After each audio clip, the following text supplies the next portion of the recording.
السلام عليكم، مرحبا بكم في فيديو جديد على القناة. توقيت مباراة المنتخب المغربي على نظيره المنتخب الكندي في الجولة الثالثة من كأس العالم 2022 في دولة قطر الشقيقة. غادي يكون إن شاء الله يوم الخميس 1 ديسمبر في ملعب التميمي على الساعة نهار 1 ديسمبر على الساعة 4 بتوقيت المغرب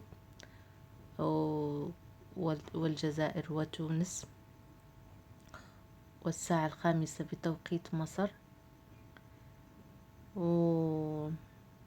والساعة 6 بتوقيت السعودية وقطر، والساعة 7 بتوقيت الإمارات العربية المتحدة